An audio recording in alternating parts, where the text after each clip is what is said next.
I'm Eleanor, and I've been a doctor for almost as long as I've been married to Richard. We've had our share of good and bad times, but those 30 years went by quickly. Our big, comfy house was always lively, especially when our sons, James and Oliver, were young.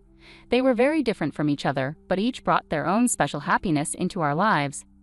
Richard and I both worked hard as doctors to create a nice life for ourselves. Over the years, we bought a few apartments and rented them out for extra money. Everything seemed to be going well until one day when Richard came home looking very pale and serious. "Eleanor, we need to talk," he said, sounding very worried as he put his medical bag down. "I had some tests done last week and the results. It's cancer." The months that followed were a blur of hospital visits, treatments, and long waits. Richard fought hard, but the cancer was ruthless. Watching the strongest person I knew suffer like that was incredibly painful. No amount of medical knowledge could prepare me for it. One evening, while we were sitting quietly in the living room, Richard took my hand and said, "Eleanor, if things don't go well, make sure everything is taken care of for the boys. The will is all set. You'll be fine with money." Not long after, Richard passed away. His funeral was very sad. Family, friends, and colleagues came from far and wide to say their goodbyes, but what really got to me was the silence at home after everyone left. Seeing the empty spots where Richard used to be and his belongings just as he left them was heart-wrenching. A few days after the funeral, I was in the kitchen trying to sort out leftover food when James burst in, looking worried and angry. Oliver followed him, looking uncomfortable. "Mom, we need to talk about Dad's will," James said, getting straight to the point.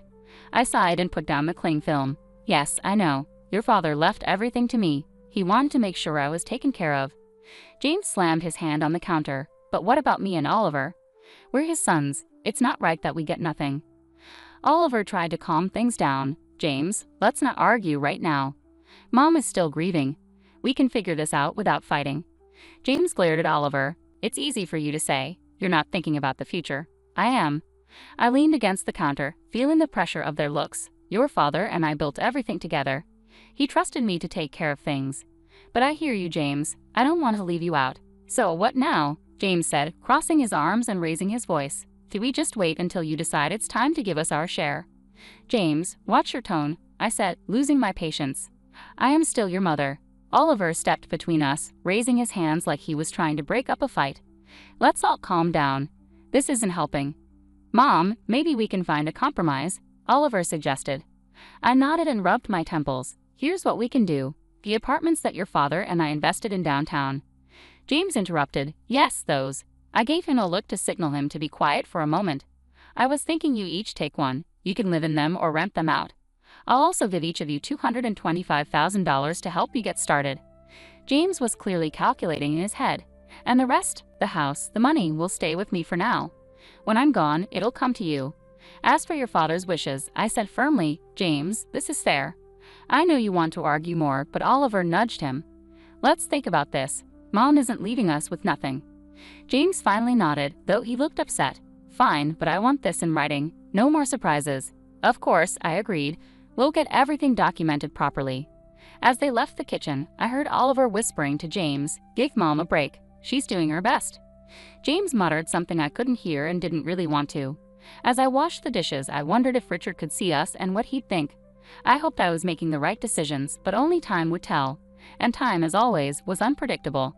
On a sunny afternoon, which was a rare but pleasant change, James brought Isabella over to meet me for the first time.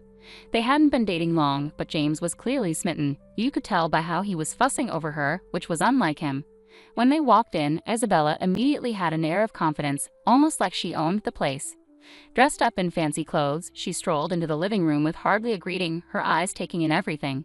"Nice place you got here," she said, flipping her hair back and sitting down without waiting for an invitation. James was beside her, grinning like he'd won the lottery. I tried to be a good host and forced a smile. "Thank you, Isabella. Would you like anything to drink? Coffee? Tea?" "Coffee sounds lovely," she replied. Then turned to James. "Make sure it's black, no sugar." James nodded and went to the kitchen, leaving me alone with her. I felt like a guest in my own living room. The silence was uncomfortable until she broke it. "So James tells me you're pretty well off," she said, looking at the decor. "I'm used to a certain standard, you know. My parents made sure of that." "That's good to hear," I replied, not sure what else to say. James came back with the coffee and handed Isabella her cup. She took a sip and made a face. It's all right. Anyway, we've been talking about our future and planning ahead." That's wise, I said, looking at James, hoping he'd give me a hint about where this conversation was going. Isabella put her cup down. Speaking of planning, we're thinking about the wedding. I want something special, as James has probably told you. I found this place that would be perfect for the rehearsal dinner, but it's a bit expensive, about $30,000. I nearly choked on my coffee. $30,000 just for the rehearsal dinner.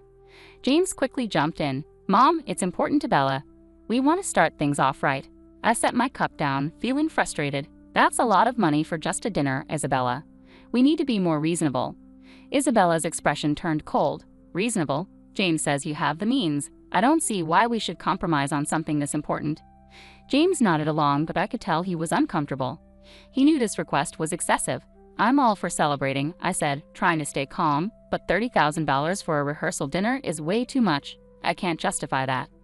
Isabella stood up, her chair scraping loudly. I'm not used to lowering my standards, Eleanor. I made it clear to James that I expect a certain lifestyle. James tried to mediate. Mom, maybe we can find a compromise. There's no compromise on $30,000 for a dinner, James. That's final. I snapped, losing my patience. Isabella grabbed her purse and glared at me. Fine. If that's how it's going to be, then maybe we need to rethink some things. They left shortly after, and I was left feeling shaken by the encounter. The nerve of Isabella to come into my home, drink my coffee, and dictate how I should spend my money. It felt like a slap in the face and a wake-up call I wasn't prepared for.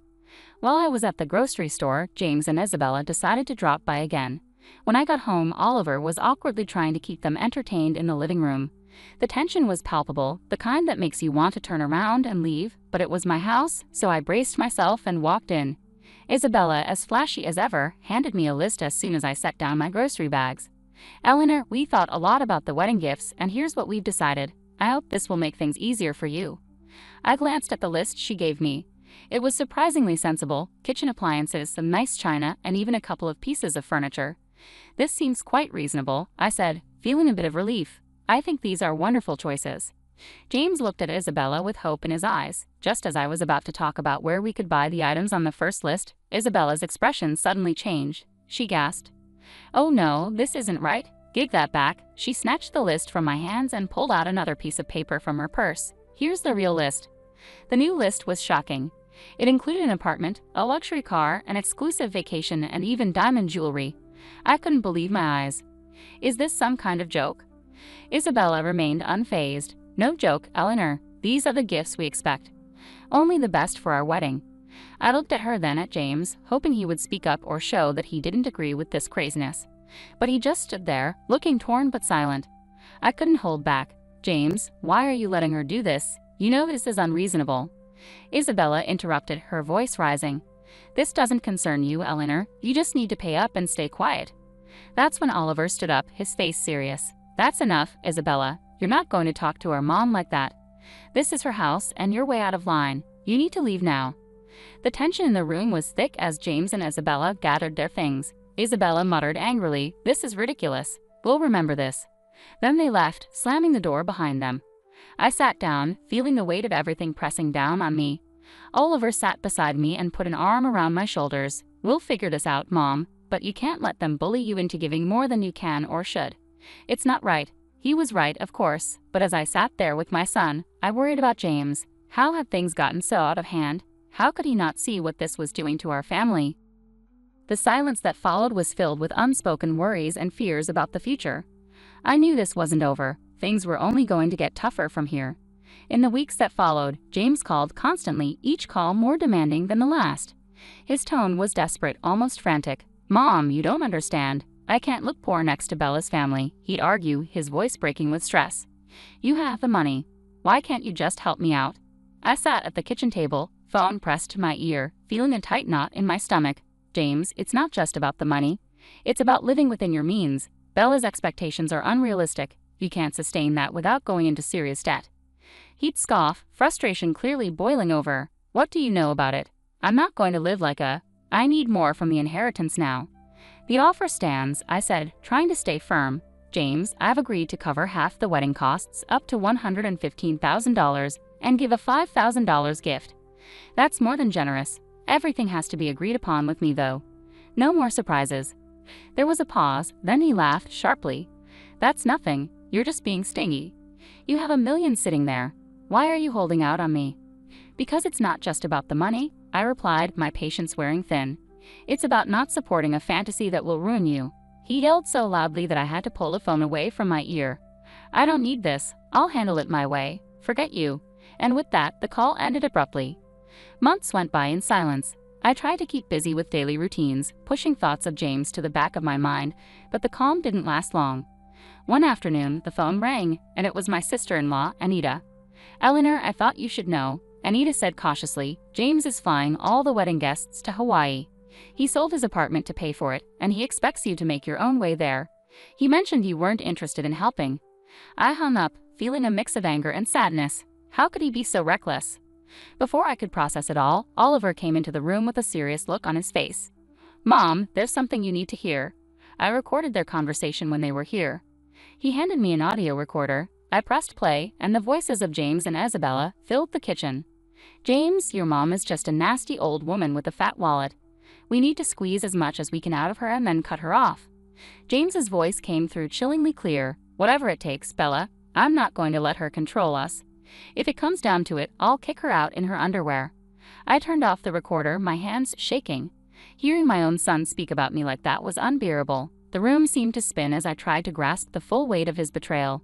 Deciding to fly to Hawaii wasn't easy, but Oliver and I were determined to face whatever lay ahead. When we landed and approached the venue, I was overwhelmed by its extravagance. Flowers were everywhere, lights twinkled like stars across the evening sky, and music floated in the air.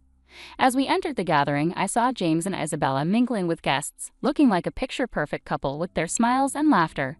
It hurt to see my son so lost in this artificial world. Before I could move closer, Isabella spotted us. Her smile vanished, replaced by a scowl. She marched over, her high heels clicking sharply against the stone pathway. "You shouldn't be here," she hissed, stopping just inches from me. Her voice was loud enough to attract attention.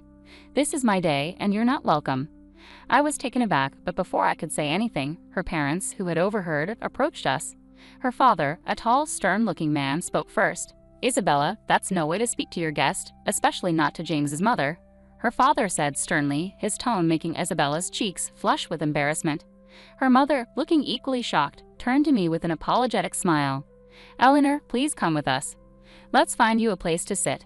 They guided us to a table at the edge of the setup, clearly an afterthought, with no proper setting. The ceremony soon began, but the speeches felt hollow given the tension. Then, unexpectedly, I was handed the microphone. I stood up, my legs shaky but my determination strong. "I came here today to wish my son and his new wife a happy future," I started, my voice steady despite my nerves. "But I also believe in honesty and integrity, qualities that have been missing from the events leading up to this day." Isabella's face went from pink to red, her eyes shooting daggers at me. I was asked for money time and again in amounts that no reasonable person would consider justifiable. When I couldn't meet these demands, I was threatened with separation from my family and future grandchildren.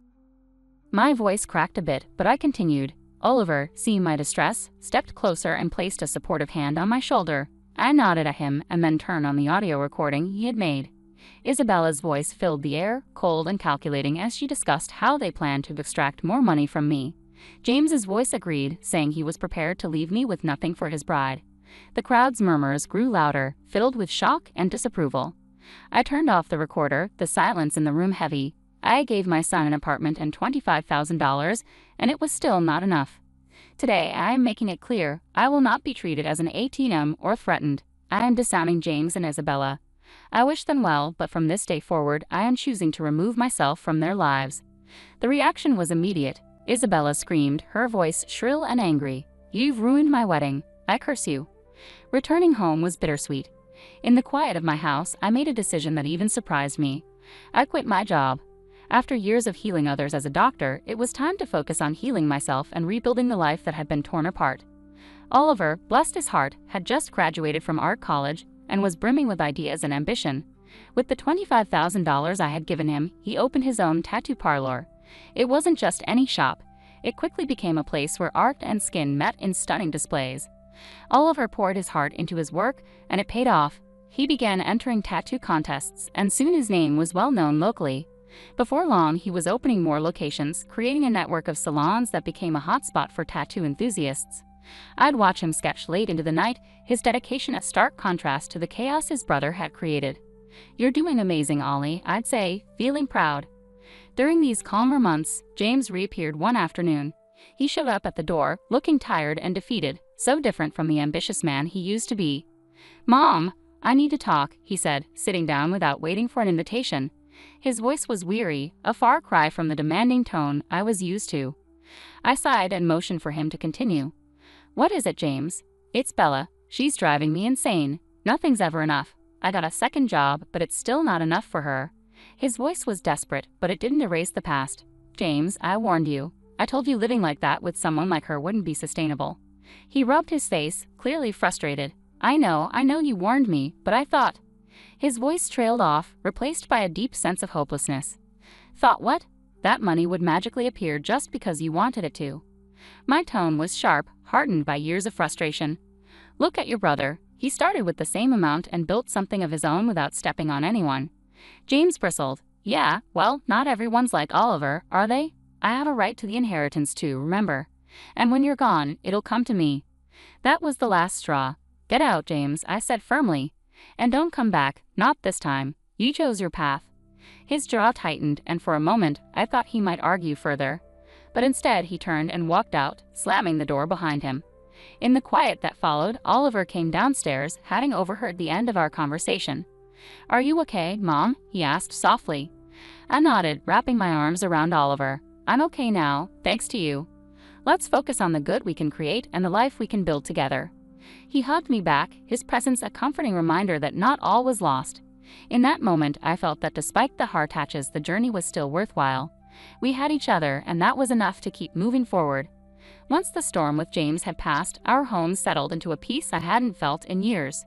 During this calm period, Oliver introduced someone special, Sarah. She was everything Isabella wasn't: kind, humble, and genuinely caring. As the weeks turned into months, their relationship deepened, and they soon announced their engagement.